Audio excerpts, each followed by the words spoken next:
1 کلم. من میخوام صیغه طلاق جاری شه بین تو و دختر جمشید.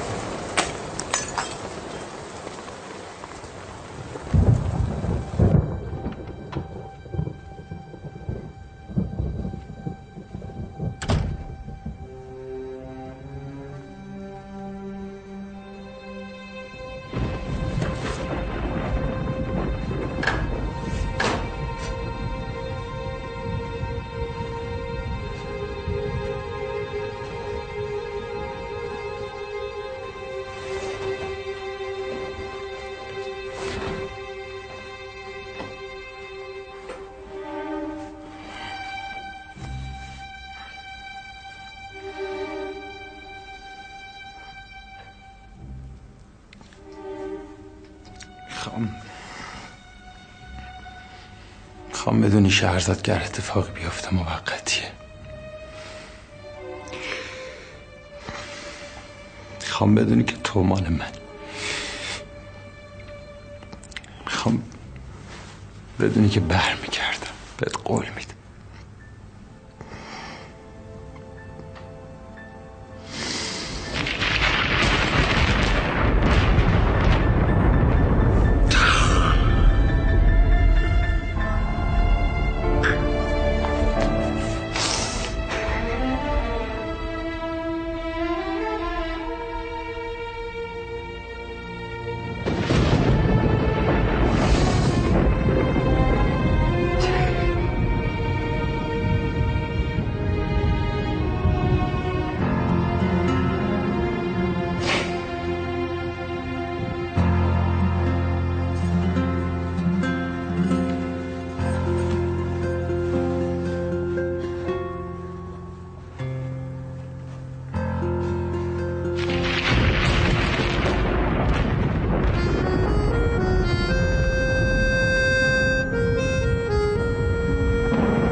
نصرت.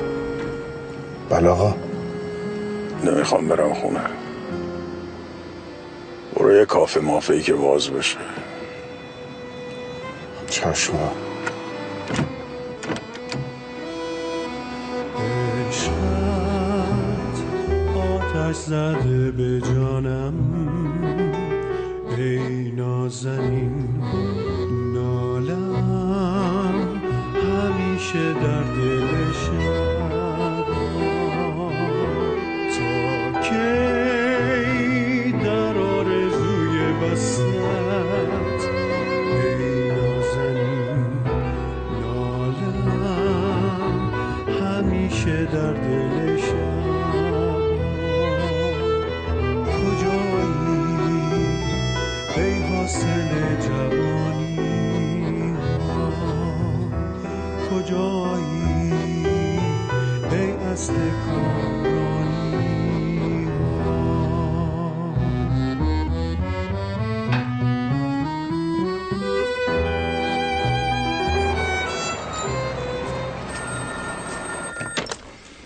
بله جناب سرنگ، آقای دیوان سالار پشت خط. وصلش کن وصلش کن. چشم قربان. چرا معطل میکنی؟ چشم قربان.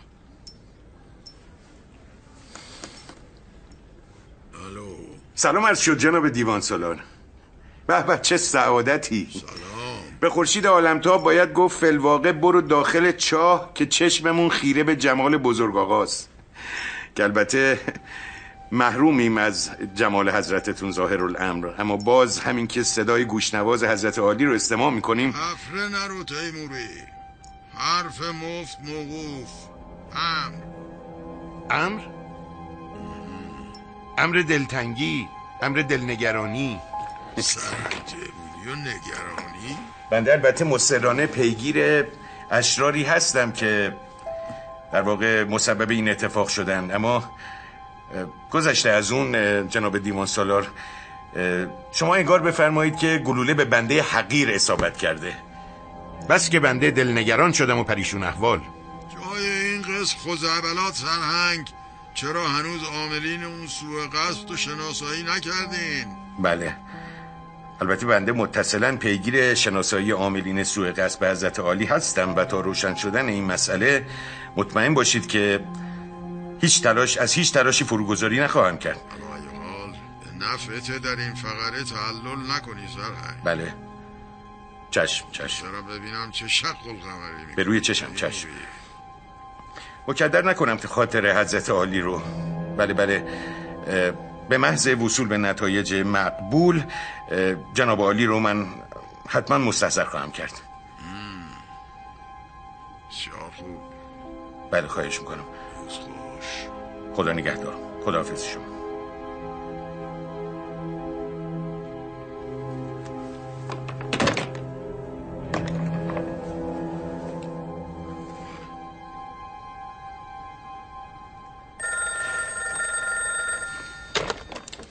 بله. ببخشید قربان، خانم مریم مرزاد تشریف آوردن. بسیار خوب، راهنماییشون کنین داخل. چشم قربان. گوش کن. بله قربان. تا زمانی که ایشون اینجان کسی مزاحم نشه. چشم قربان، حتما.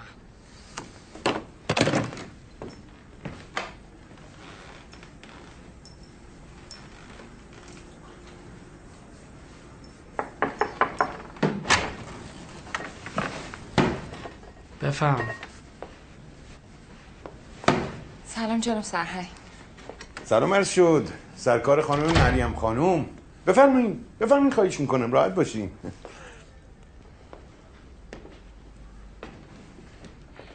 این که بنده سرکار خانم رو با اسم کوچیک صدا میکنم که باعث تغییرتون نمیشه. نه خواهش میکنم، این از لطف شماست. اگه سردتونه میخواین شومینه رو روشن کنم؟ نه خوبم، ممنون. خب چه خبر؟ حال احوال؟ ممنونم. جناب سرهنگ، این موضوع احضاری خیلی جدیه. جدی که البته هست، اما خوش اقبالی سرکار خانم اینه که بنده یکی از ستایشگران شما روی صحنم. چای میل دارید یا قهوه؟ ممنونم، مزاحمتون نمیشم. این چه حرفیه؟ نفرمایید. به قول شاعر میفرماید من که ملول شدم از نفس فرشته ها. درست میگم دیگه؟ بله همینه. من که ملول گشتمی از نفس فرشتگان، قال و مقال عالمی میکشم از برای تو. از برای تو. احسنت به این حافظه و طبع شاعرانه. البته من دانشجوی ادبیاتم، از حفظ بودن یه بیت شعر خیلی هم احسنت نداره جناب سرهنگ. نفهمید جوری که شما کلماتو ادا میکنید احسنت داره. یعنی لامصب همچی یه جوری این کلمات فر میخوره رو زبون شما و بزک دوزک میشه لامصب. احسنت. ببخشید جناب سرهنگ، میشه اصل مطلب احضاریه رو بفرمایین؟ من آمادگی شنیدن هر چیزی رو دارم. آخه چشم اصلاه. اما نفرمودین چای میل دارید یا قهوه؟ قهوه باشه بهتره. احسنت. یک قهوه از برای تو. احسنت. خیالتون راحت باشه، بهشون میگم. چشم. چی شد؟ جناب سرهنگ فرمودن کار خانم طول میکشه، شما بفرمایید منتظر نمونید. مگه میشه سرکار؟ ما باید با هم بریم روی صحنه نمایش داریم. میتونم برم داخل؟ نه، اون سری هم که رفتی من به خاطر اون توبیخ شدم. بفرمایید جناب سرهنگ گفتم منتظر نمون، خودشون میان. بفرمایید آقا، بفرمایید دیگه. آقا بفرمایید.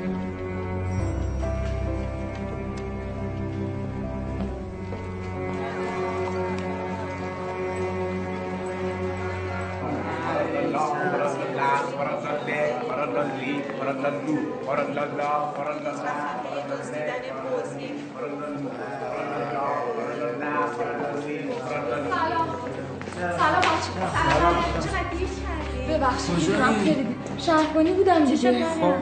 خدا رو شکر ختمه به خیر شد. باشه مادر. سلام. ببخشید دیر کردم. خیلی سریع اومدیم. اومدین؟ آره دیگه، سرنگ تیموری منو رسون با یه آقای دیگه.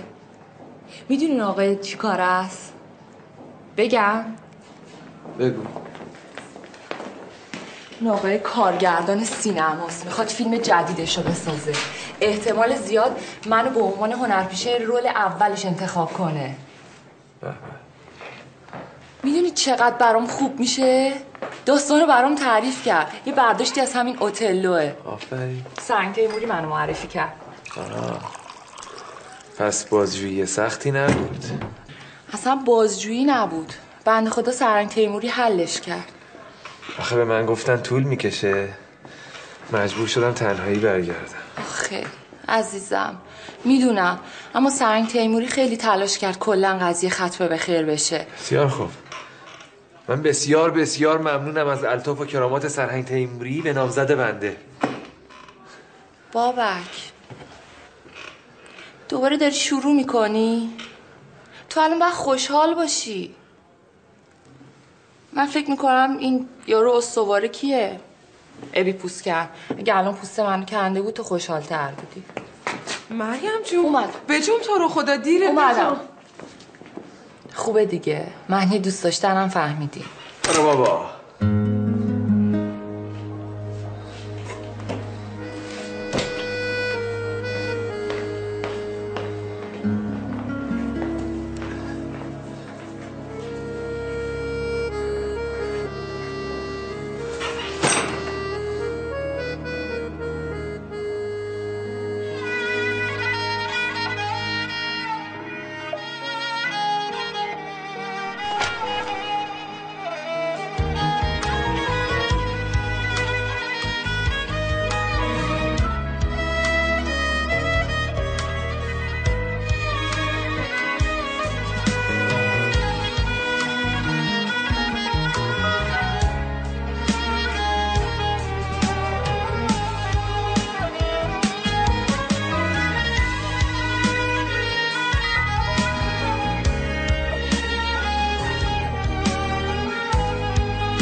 این همه سرگردونی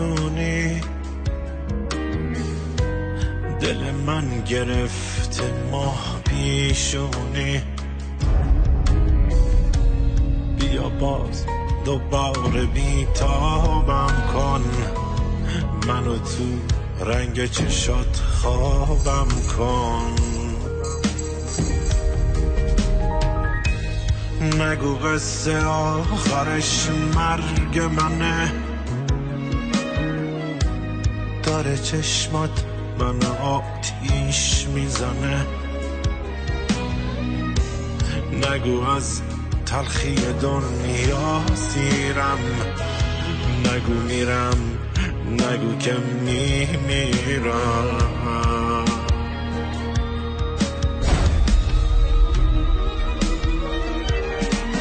ای گله بهارم، دشت لال زارم، قلب داغ دارم، سنگ بی مزارم، درد موندگارم، روز ناگوارم، زخم بی شمارم، زهر روزگارم.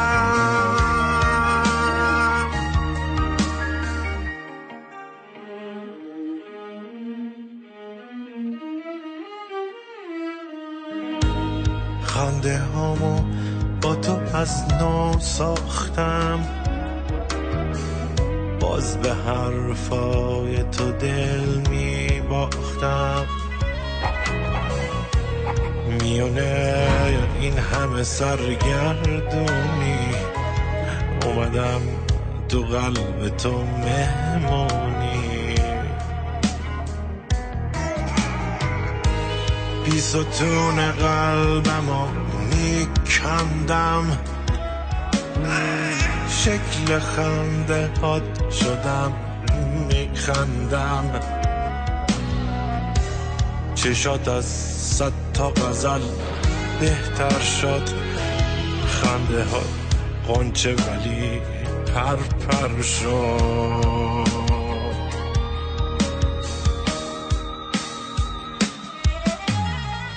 ای گله بهارم دشت لال زارم قلب داغ دارم سنگ بی مزارم درد مندگارم روز ناگوارم زخم بی شمارم زهر روزگارم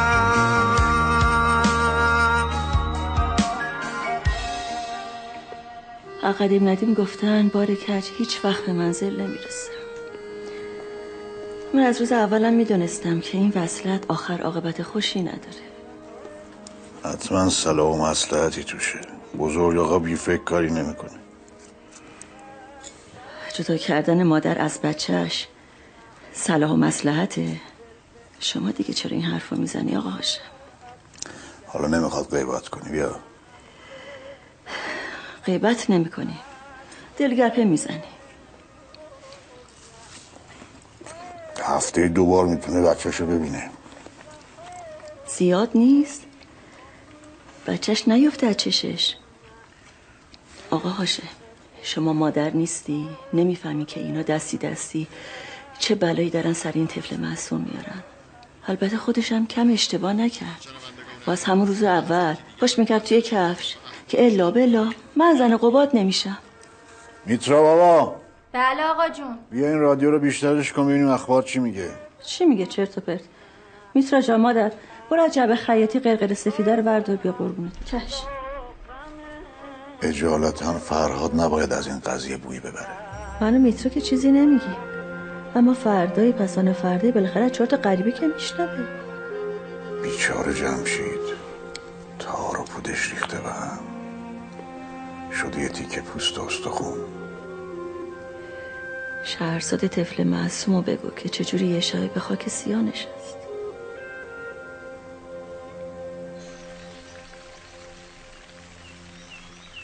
کبیر کوچولو جانم، چه پسر خوبی هستی شما. از حالا من مامانتم باشه؟ جانم میخنده بچه. خدا رو شکر کپی قباده، هیچ چیش به اون زنی که نرفته. یکم هم شبیه منه مگه نه؟ بله خانم. خیال نکن زوری زوری کردنت دایه بچه خبریه ها. اون نمک خوردن نمکتون شکستنت یادم نرفته. فعلا هستی تا این بچه از عادتت در بیاد، فهمیدی؟ بله. بعدش هم میری کلفتی همون خانم قرشمالو میکنی. بتول بشنوم پشت سرم تو گوش این بچه پچ پچ میکنی یا پوستتو قلفتی میکنم. شرف خانم آخه این بچه که همین که گفتم. چشم خانم. بیا تو، بیا بعدش تا ببرش و صدای گریه‌اش همین خونه رو بر نداشته. ماشاءالله ماشاءالله ماشاءالله ماشاءالله. اسفند براتون دود کنم. ماشاءالله خیلی رو اومده. خیلی خوب. بابا اکرم ببرشون رو دود گرفتم. چشم. این شکلات هم یکی از دوستای بزرگ‌ها از خارج سوغاتی آوردن. ایشون امر کردن بیارم خدمت شما. بشین کارت دارم. چشم خانم. وای به حالت اگر کسی به فهم قضیه سیانور خوردن اون شب من همش نمایش بوده. پرتت میکنم بیرون، برمیگردی به همون درب دریا 100 برابر بدتر. فهمیدی؟ چه حرفی میزنی خانم؟ من خودم نقشش رو کشیدم، خودم سیانور خریدم، خودم آقا نصرت رو خبر کردم به وقتش. خودم برم خبرچینی کنم. توف سربالا نیست؟ آره خب توف سربالاست. گفتم حواست جمع باشه. حواسم جمع خانم. خدا رو شکر همون شد که خودتون میخواستین. اگه میدونستم اینجوری میشه زودتر این کارو میکردم. شیتیله تو هم محفوظه، نگران نباش. خانم همین که شما شادین برای من کافیه. لیاقتشو داری. راضی هم ازت. اون کیف منو بیار. چشم خانم. بفرمایید خانم. بیا اینو بگیر برو بازار. هم پارچه بخر هم واسه خودت یه چیزایی بخر. چشم خانم. دستتون درد نکنه. میخوام واسم 10 دست لباس بدوزی، از اون مدل‌ها که قباد دوست داره. واسه کبیرم میخوام به سلیقه خودم چند دست لباس بدوزی. اینم سررات بده به اون بتول نمک نشناس. خنگ خدا جا گذاشت، بچه یخ میکنه. چشم خانم. با اجازه. دستتون درد نکنه.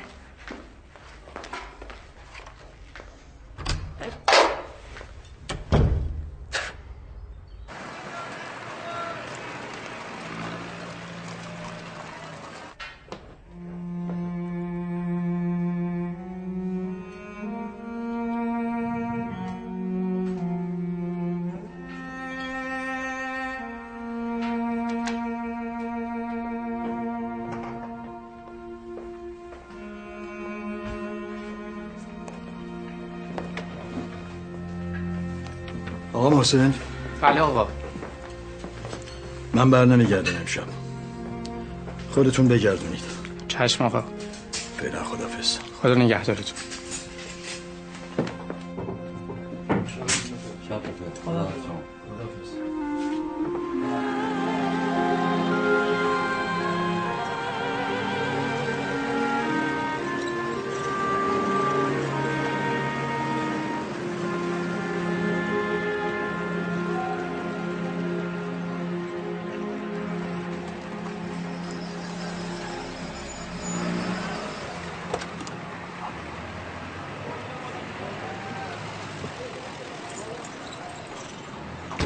سلام آقا جمشید.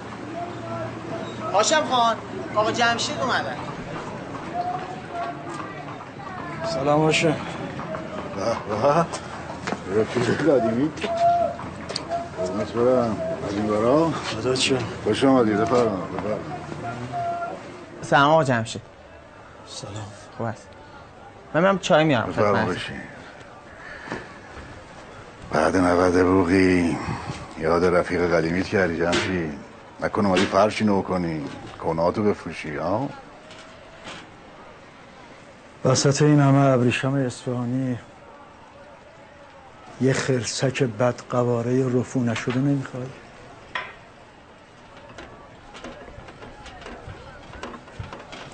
آقا جمشید چای آوردن.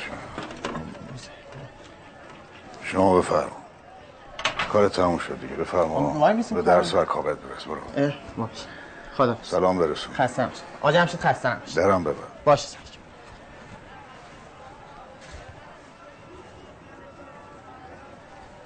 خسته نباشید آقا جمشید.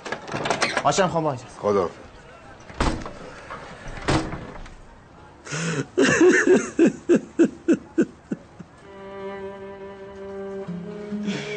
دیدی چه بلایی به سرمون اومد هاشم؟ دیدی؟ وای. مرد گریه میکنه جمشید. مرد؟ من اگه مرد بودم میذاشتم دخترم تو جوونی اینطوری پیر و دل مرده بشه. هاشم باز ببینیش. نتونستم بشناسمش. انگار نه انگار شهرزاد همیشگیه. با دست خودم دخترم رو بدبخت کردم. با همین دست هاشم. حالا این حرفا چه دردی رو دوا میکنه؟ دخترتو داره درسشو میخونه، 2 روز دیگه دکتر میشه، همه چی رو فراموش میکنه، یه زندگی جدیدی واسه خوش دست پا میکنه. بد جاییه که آدم یه طرفش بزرگ آقا وایستاده باشه، یه طرف دیگهش پاره تنش. بزرگ آقا نبود من این زار و زندگی کجا داشتم؟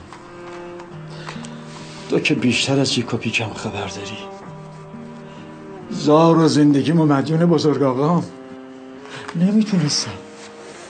نمیتونم دروش باشم بگم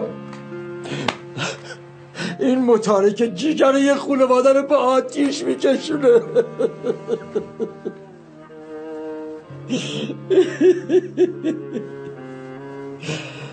باشم. تو بودی چی کار میکردی ها؟ چه میدونم والا. ای وای، مثل بز اخفش رفتم با دست خودم آتیش زدم به سجل دخترم.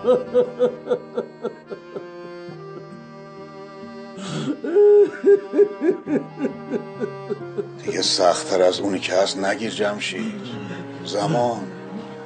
زمان رفوگر خوبیه. هر بیدی هم که به زندگی آدم زده باشه زمان رو فوش میکنه. نه، این یه فقره رفو نشدنیه. اون منو نمیبخشه هاشم. هزاریم که بگذره منو نمیبخشه شهرزاد. من بهش بد کردم. به پسر تو هم بد کردم. وای وای، آه و نفرین پسر تو منو گرفت هاشه. جمشید خودتون نواز مرد. من و تو مصیبت‌های بدتر از این از سرمون گذروندیم. یادت رفته؟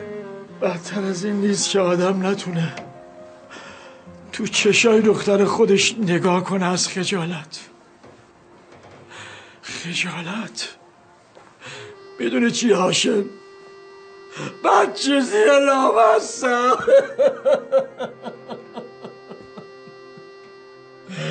بچه زیر دل آدم دل تخت سنگ نیست یه هم بتونم یه کوه روش بذارم و این ور و اون ور بکشونم. هاشم، اینو فقط من میدونم، خدا میدونه و بزرگ آقا. من بودم که از بزرگ آقا خواستم یه کاری کنه نظر پسر تو با دخترم وصلت کنه. خیالم دارم پدری میکنم واسه دخترم، نه این که به فکر پسر تو نباشم که اونم سرش بوی قرمه سبزی میداد هاشم. فکری اونم بودم. بزرگ آقا گفت اگه این دوتا با هم وصلت کنن خونواده یدی خون تو رگاشون غلغل میزنه، همار میشن سر پسره، یک جسد میمونه رو دستمون هاشم.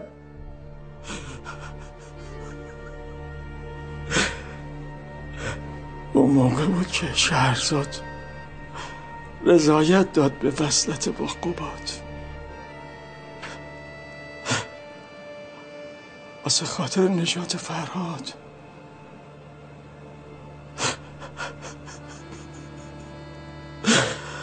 ای خدا،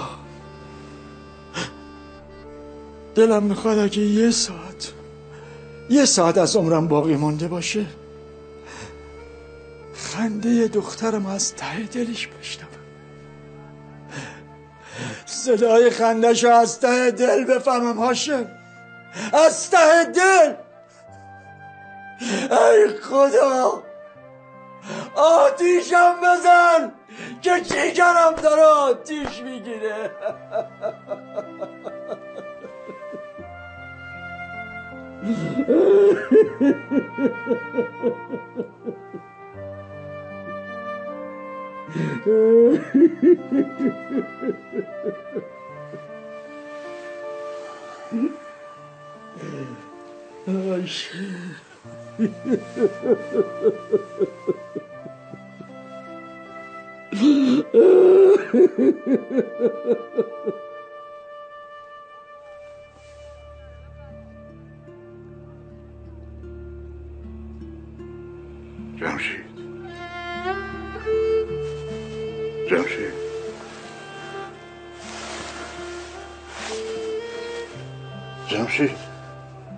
جمشید حرف بزن. جمشید رفیق من حرف بزن. جمشید حرف بزن.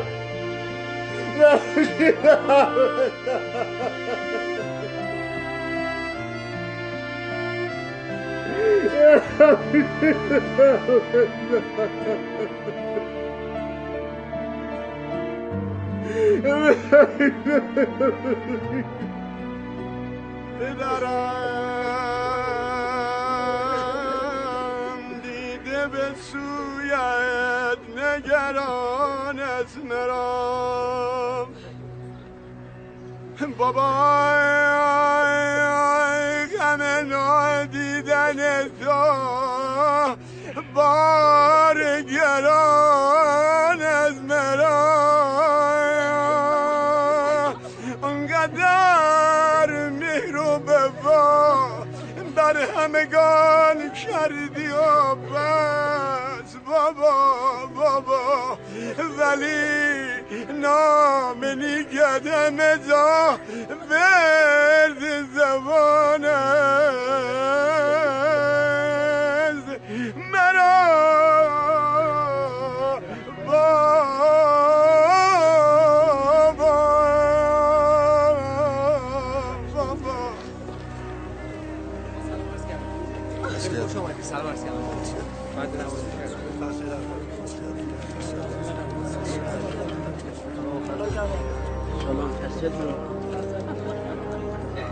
تسلیت میدم قلبی. دیدیم چه خاکی تو سرمون شد آقا آخر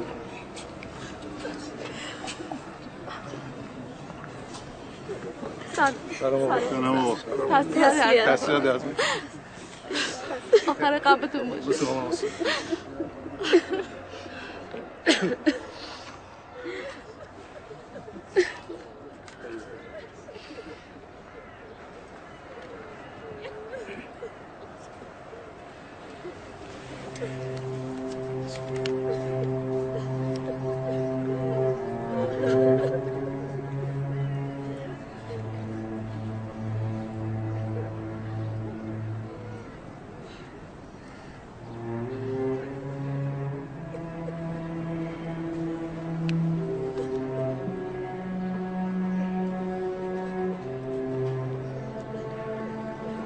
خدا بهت صبر بده دخترم شهرزاد.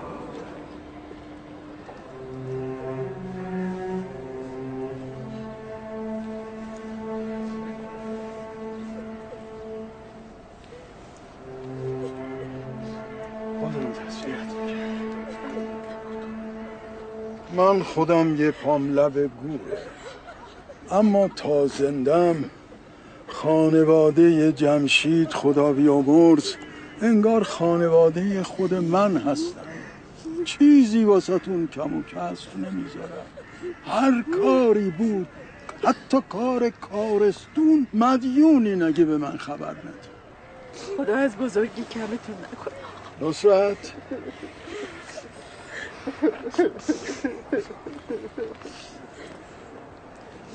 بله آقا، اون چکو بده خدمت خانم. آقا این چه کاریه؟ راضی به زحمت نیستم تا رو خود. جمشید به گردن من خیلی حق داشت.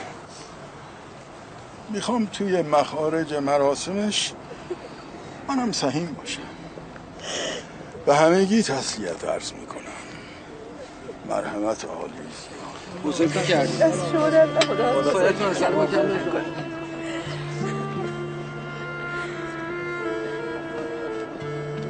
بفرمایید تو خانم. فاتحه شو میفرستم. زحمت کشیدنت داره. خدا صبر بده. خدا سایه آقا شما از سر شما کم نکنه.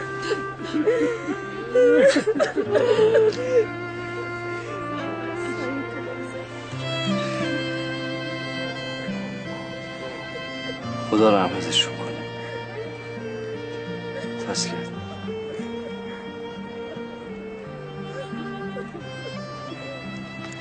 با اجازه.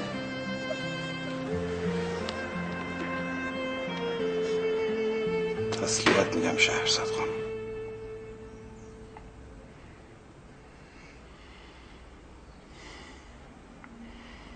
غم آخرتون باشه شهرزاد خانم. شریک غمتون هستم. باور کنین دل منم آتیش گرفته از وقتی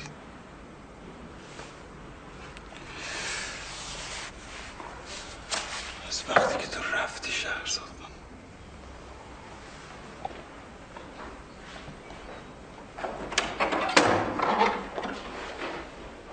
وای وای کبیر کوچولو، ببین کی اینجاست.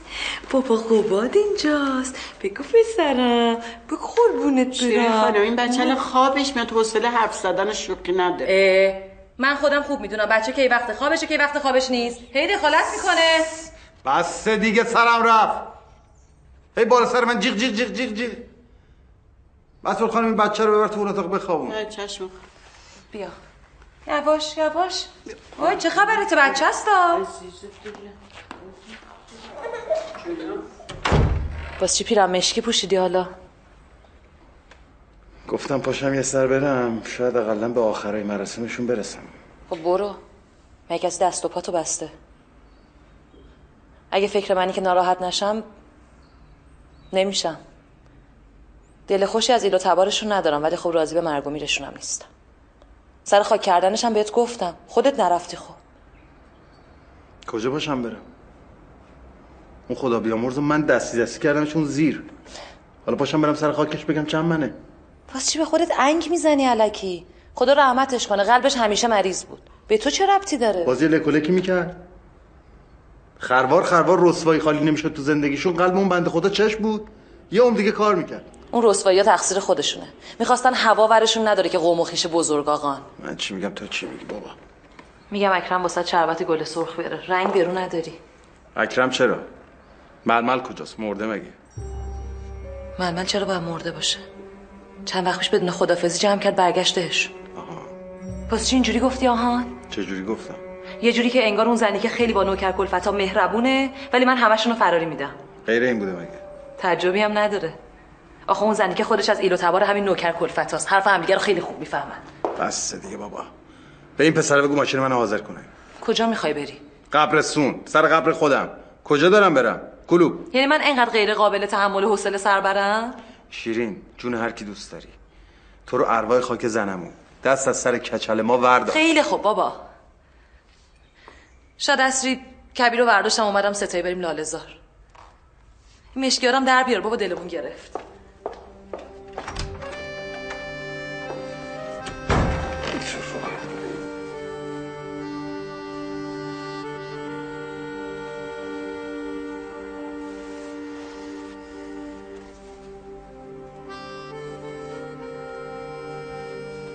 خدا رحمتت کنه آقا جمشید. روحت شد. شرمندت. قن ببین چه خوشگله. حضور خانم چهار چشمی هوا این بچه رو داشته باشی. خودم حواسم هست. بچه‌م بیشتر از همه به خودم خوش گرفته، قربونش برم. گفتی خوابش میاد که خانم بچه هستی که خبر که نمی‌کنی کی میخواد که بیده.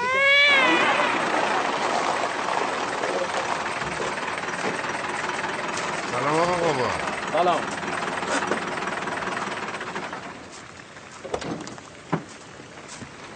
سلام آقا بابا. سلام. مراسم چه خبر؟ مثل همان مراسم‌های ریختی. گریه زاری و تسلیت و تعزیه. شهرزاد حالش چطوره؟ در به داغون نه؟ دیگه به یه قسمی همه‌شون دارن با این مصیبت کنار میان. من جمله خود شهرزاد خانم. با خودم خیلی کلنجار رفتم، پام نیومد بیام اونجا. فقره اجباری طلاق من و شهرزاد هستم. آقا جمشید خدا بیامرز دق مرگ کرد. حالا کو تا شهرزاد بخواد دلش با من صاف شه. شهرزاد خانم دختر خوبیه. حالیش شما خلاف میل امضا زدی. ای کاش دستم شکسته بود و نمیزدم. حکم حاکمه و مرگ مفاجات. شما تقصیری نداشتی. حالا قبله عالم خودشون کجا هستن؟ توی جلسه محرمانه تو کلوب با بهبودی. پس پیرمرد فقط زورش به امثال ما میرسه ها؟ جلسه تو کلوب با بهبودی یعنی مصالحه دیگه ها؟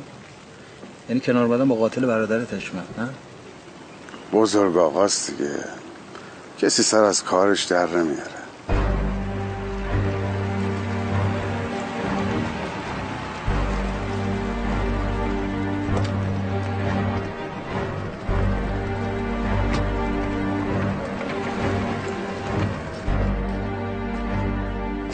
بابات. سلام آقا بابات. سلام آقا.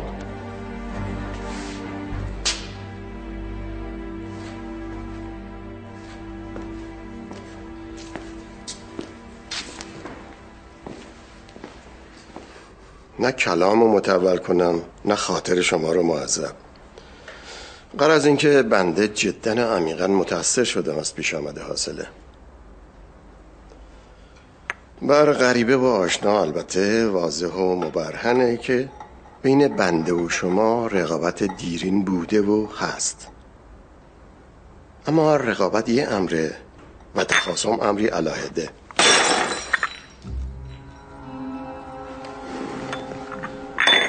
برش گردونید به روز اولش. بله. ممکن نیست این فنجون بشه مثل روز اولش. عین اونچه که بین من و شما بوده. هر چقدرم از این تار و پا تیکه پاره کنین، اونچه که بین من و شما بوده نمیشه مثل قبل. نمیشه اونجور که قبلا بوده. حالا هرچی که بودیم رقبای نامحترم یا دشمنای محترم، به هر حال اون چه که بین من و شما بود شکست. عین این فنجون. میتونیم یه تیکه تیزشو خنجر کنیم همدیگر رو بدریم، یا اینکه جمعشون کنیم به هم بچسبونیمشون. ته اولی خون و خون ریزیه، ته دومی به هر حال یه فنجون شکسته داریم، بند زده. من اهل دومیم.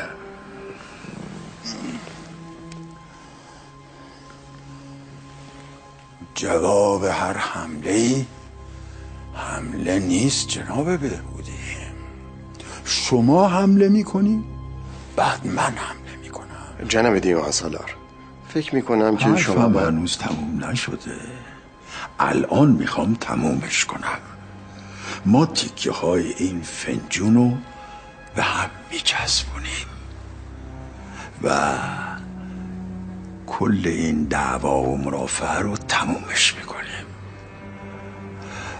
شما اون قضیه وامای بانکی و غیره رو فراموش میکنی و من اون مناقصه های کروری زمین های ونک و قلحک و عتیق جات و غیره مرحمت زیاد.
سلام سرنگ.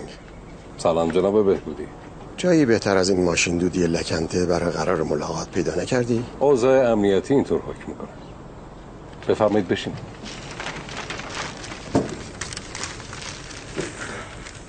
خوش خبر باشید. ظاهرا پیرمرد بنای جنگ نداره، میخواد مصالحه کنه.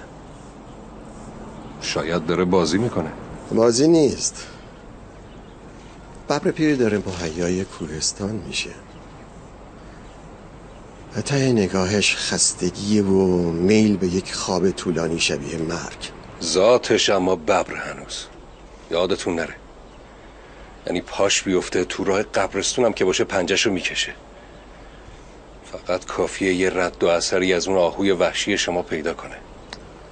اون آهوی وحشی خیلی وقت مار خورده اژدها شده. فرصت بیاد دستش به تلافی قتل جفتشم که شده حاضر دوباره بره سر وقت پیرمرد. ولی خیلی فرصت ها تو خیلی از شرایط قابل تکرار نیست. بعد مهره سوخته مونده رو دستتون جناب بهبودی، مخصوصا حالا که پرچم سفید رو بلند کردیم. نگران نباش سرهنگ، خودم این چاله رو یه جوری پرش میکنم.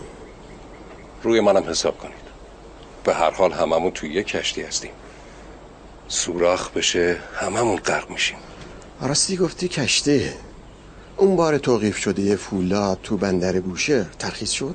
نگران نباشید، توسط یکی از رؤسای شهربانی بوشهر در حال پیگیری هستن. سیگار؟ یادش بخیر این ماشین دودیا چی بود و چی شد. وضعیت اسقاطی الانش بی‌شباهت به حال و احوال این روزای بزرگان نیست. چه شیطنتایی میکردیم تو بچگی تو این ماشین دودیا. هنوزم شیطونی سرهنگ. خوشتون اومد از خونه؟ چقدر قشنگ و بزرگه. آب خیلی خونه عیونی ها. حالا خونه عیونی ندیدی؟ برین تو اتاق، تو اونجا اتاق اسمته. وسایل بزنیم بودیم بیاین کمک. تو چرا اینو برداشتی؟ سنگینه. مواظب باش اسمت اینجا نیاد. خانم کارمون تموم شد، رامون بنداز بریم. بفرمایید، خسته نباشی. این که کمه خواهر. دندون گردی نکن. بگو به خدا بده برکت. از کاری داشتی خبر کن. دست درد نکنه حتما. حفت بیا. مادر چرا خشکت زده؟ بدو. بابا هزار تا کار دارم دیرم میشه. بذار مادر مواظب باش، اینجا از سرمونم زیاده والا. سقفش واسه ما خیلی بلنده. ببخشیدا، شاه بخشیده شاغلی نمیبخشه. بزرگ آقا کرمش رسیده شما پس میزنین؟ میخوایم برگردین همون سگدونی که بودین؟ نه آخه میگم یعنی ما کجا اینجا کجا؟ مگه ما چمونه؟ چی از عیونا کمتر داریم؟ مایش 2000 آرابیراس و یه لباس فرنگی و یه پیس فرنگی این ور و یه پیس فرنگی اون ور. همچی بشیم 100 تا اونا رو بذاریم تو جیب بغلمون راه ببریم. آخه آبجی اسباب اساسی ما یه گوشه این خونه رو هم نمیگیره. درد و بلات به سرم بخوره. قصه اسباب اساسی میخوری؟ همچی اینجا رو برات پر کنم جای سوزن انداختن نباشه. بشین اسمت، تو پا درد میکنه. کار نکن. مادر برات خوب نیست دیگه، پا درد میگیره. خیر ببینه ایشالله. من اصلا تو خوابم هم یه همچین روزی رو نمیدید. تازه اولشه. ببین چه خوابایی براتون دیدم. همچین ببرمتون خونه عیونا، به اینجا بگین خلا. همچین 3 تا خواهرمو تو شهر بگردونم، همه فکر کنن از این شاهزاده خانوما. زوشه بدبخت بابات الان تک تنها با اون پیرزنه. مادر خلایق خرچ لایق. میگم کاش میشد میآوردیم پیش خودمونا. میخوای برای خودت و دخترا دردسر درست کنی؟ مادر من از این به بعد ما 5 نفریم نه 6 نفر. آخه مادر آخه نداره، همین که گفتم. میخواین دخترات به یه نون و نوایی برسن یا نه؟ یا میخواین مثل منشن که برای 2000 دشت موسموس عیونا رو بکنن؟ اصلا اینقدر خمار بود که نفهمید ما داریم اسباب کشی میکنیم. حالا قصه نخور، خودم هواشو دارم. مادر اگه بفهمم نشونی اینجا رو به کسی دادی میرم خودم رو گم و گور میکنم که پیدا نکنم. مغز خر خوردم قربون. چی کار دارم آخه؟ بابا انقدر سر صدا نکنین آخه نیومدی میخوایم بیرونمون کنن. آبرومون رفت، یه چیزی بهشون بگو دیگه. این خونه رو بزرگ آقا بهمون داده، کسی جرئت نمیکنه بهتون حرفی بزنه. تا دلتون میخواد بازی کنین و بخندین.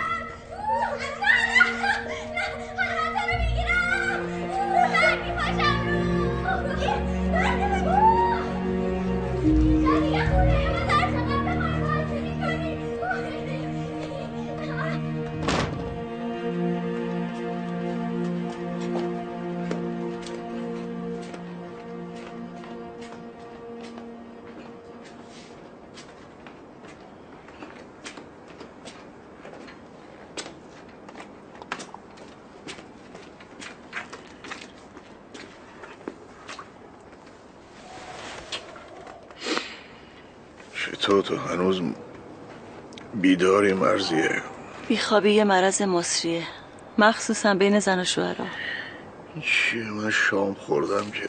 اون چیز که شما خوردین شام نبود، غذای گنجیشکم نبود، فقط بازی کردی.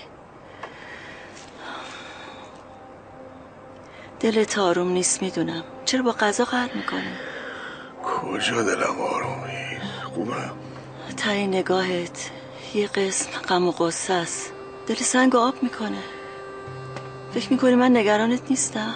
ترسی شدی منم برم همون جایی که جمشید رفت. این حرفا چیه که میزنی هاشم خان؟ دور از جونت. اینم که میگن مرد گریه نمیکنه همش حرف بی خوده. برای چی عمر زنا بیشتر از مرداست؟ باز خاطر هم گریه است دیگه. دل آدمو سبک میکنه، غمبادو فراری میده. این دنیا به هیچ بنی بشری وفا نکرده. نه نکرده. اینو وقتی بهتر فهمیدم که یه عزیزی رو دست دادم. همینجوری هست که قلب آدم هی طعم میگیره بالاخره یه جا میسوزه و تموم میشه. اون وقت دیگه حتی حوصله خودت هم نداری. من شما رو 2 بار اینجوری دیدم کلن. یکی همین روزا، یکی خیلی سال پیش سفر ماه عسلمون به مشهد. ناقافل تو حرم چشتون خورد به یکی. چی بود اسمش؟ قرص قمر. یه 2-3 روزی حالتون همینجور شد. بعدها فهمیدم که خاطر اونو میخواستین، اما من نصیبتون شدم. به جون فرهادم اینو نگفتم برای سرکوفت، فقط گفتم بدونی که چقدر حواسم بهتون هست.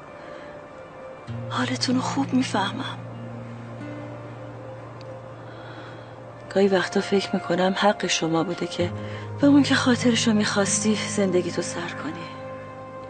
من شما رو میخواستم، اما شما... قرص قمر که سهله. اگه کل فلک و افلاک هم بیان پایین، من یه تار موی مرزی خانمو با هیچ کدومشون عوض نمیکنم. آره دیگه، زن و شوهری عادت میاره.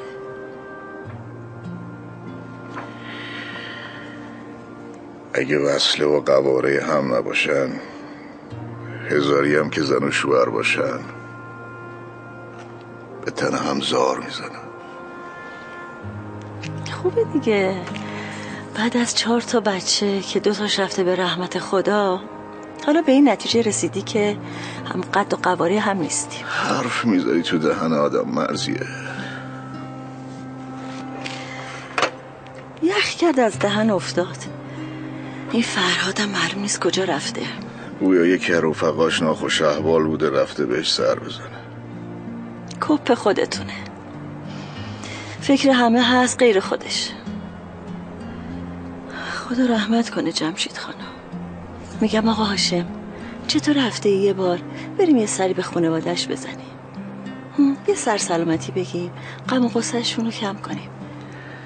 اتفاقا یه چند وقتی تو خلوت خودشون باشن بهتره. بلکه گذر زمان یه خورده آرومشون کنه. تفلکی شهرزاد چه ظلمی بزرگ آقا بهش کرد. آسمون آبی گرفت، دنیا نکرد سر. آسمون آبی گرفت.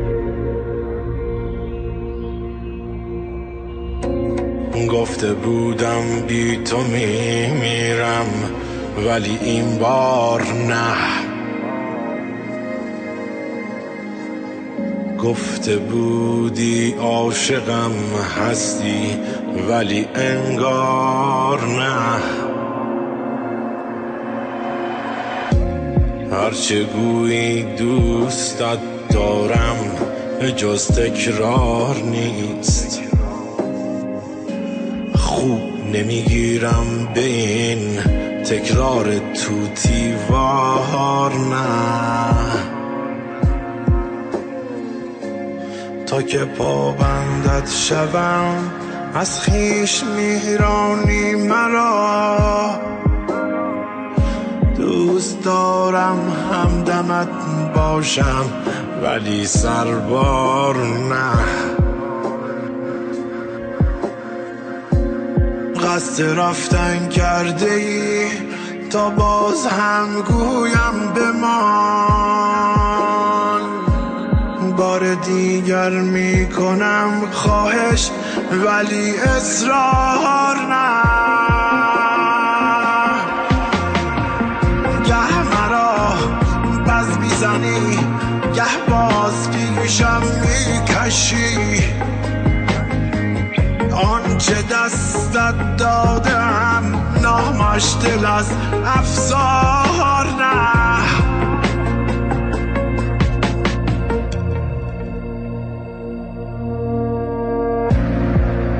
آسمون آری گرفت، دنیا نکرد سرد. آسمون آری گرفت، دنیا نکرد سرد.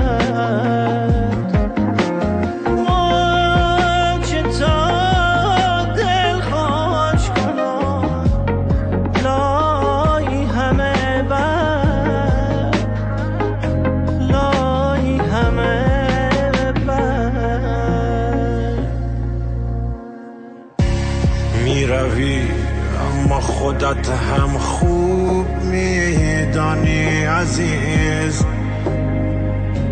میکنی گاهی فراموشم ولی انکار نه. سخت میگیری به من با این همه از دست تو، میشوم دلگیر شاید نازنین بیزار نه. گه مرا بز میزنی گه باز پیشم میکشی،